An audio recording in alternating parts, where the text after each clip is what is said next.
네, 경제 뷰포인트 시간 이어가겠습니다. 올해 1월부터 5월까지 국세 수입이 161조 8천억 원입니다.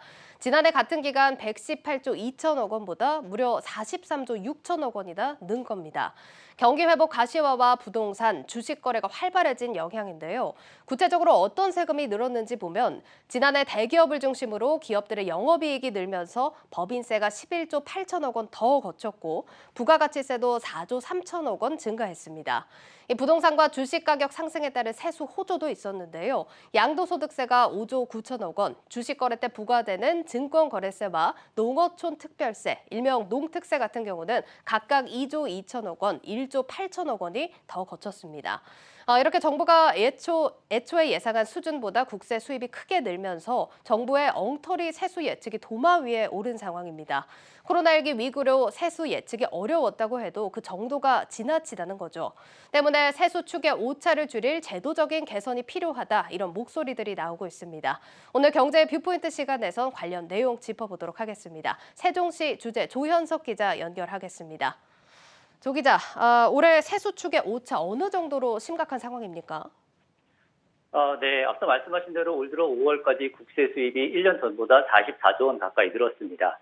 정부는 이 가운데 지난해 코로나 세정 지원, 그러니까 지난해 원래 5월에 내야 할 세금을 12월로 미뤄진 게 있거든요. 이런 기저효과를 감안하면 실질적인 세수 증가는 32조 5천억 원이다 이렇게 설명하고 있습니다. 이대로라면 실제 올해 국세 수입은 315조 원대로 늘어날 수 있습니다.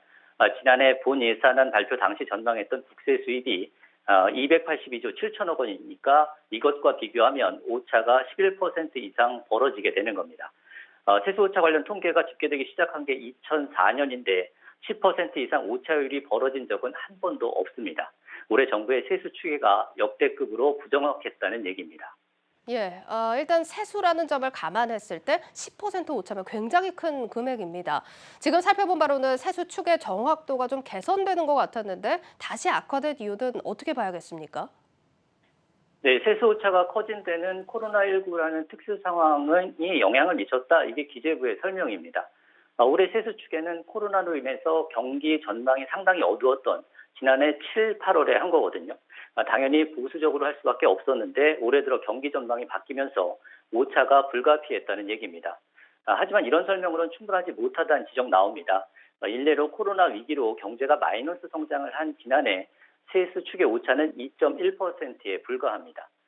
지난해 세수 전망은 코로나 영향이 전혀 없었던 재작년 여름에 한 거니까 기재부 설명대로라면 지난해도 올해처럼 크게 오차가 벌어졌어야 하는데 그렇지 않았습니다.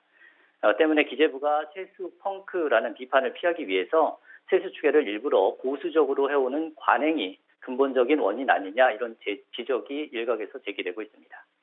예, 사실 일부에서는 세금이 더 거치면 좋은 게 아니냐, 세수 오차가 큰 게 어떤 문제점이 있냐 이렇게 궁금해하시는 분들이 있는데 이게 어떤 영향을 끼치는 겁니까? 네, 가게는 그럴 수도 있지만 정부 재정은 좀 다릅니다. 정부가 다음에 예산 짤 때 가장 먼저 하는 게 내년에 세금이 얼마나 거칠지 추산하는 겁니다. 이를 바탕으로 예산 규모를 짜는데 예측보다 세금이 덜 거치면 정부가 빚을 내야 하는 문제가 생기고 반대로 더 거치면 쓸 수 있는 재원을 제대로 못 쓰게 되는 비효율이 발생하게 됩니다. 예를 들어보면 올해 정부는 더 거친 세금으로 2차 추경을 편성했는데 법에 따라 늘어난 예산의 40%를 지자체와 지방교육청에 보냈습니다. 당장 예산이 부족하지도 않은 지방에 추경 예산 33조 원 가운데 12조 원 이상을 배정한 겁니다. 애초에 세수가 30조 원 이상 더 들어올 것으로 추산하고 본 예산을 짰다면 이처럼 지방에 기계적으로 배분하는 대신 중앙정부가 코로나19 대응 예산을 늘리거나 나라빚 갚는 데 쓸 수도 있었는데 이렇게 못하게 된 겁니다. 결과적으로 정부의 보수적인 세수 추계가 재정 정책의 규모를 위축시켰다는 비판에서 자유롭지 못하게 된 상황이 됐습니다. 예, 예산을 정해놓고 써야 하기 때문에 효율성에서 문제가 발생할 수 있다 이렇게 짚어봤는데 들어보니까 액수가 큰 만큼 제도 개선이 시급해 보입니다. 관련해서 논의가 좀 진행되는 게 있습니까? 네, 아무리 정교한 모형을 만들어서 세수 추계를 한다고 해도 내년도 세금을 정확히 계산하는 건 어려운 작업이다. 이 전문가들도 인정하는 부분입니다. 예측 못한 변수가 툭툭 튀어나올 수 있다. 이런 얘기인 거죠. 한 가지 예로 지난해 동학개미 운동 들 수 있는데요. 코로나19 위기에 주식시장이 호황을 이루면서 증권 거래세가 이렇게 폭발적으로 증가할 것으로 예측하기는 쉽지 않았습니다. 하지만 이런 이례적 상황 고려하더라도 오차가 너무 큰 만큼 근본적인 개선 대책이 필요하다는 지적이 제기되고 있습니다.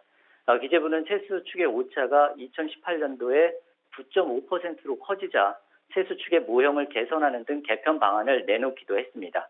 하지만 아직까지 축의 모형이나 추정 근거를 공개하지 않고 있습니다.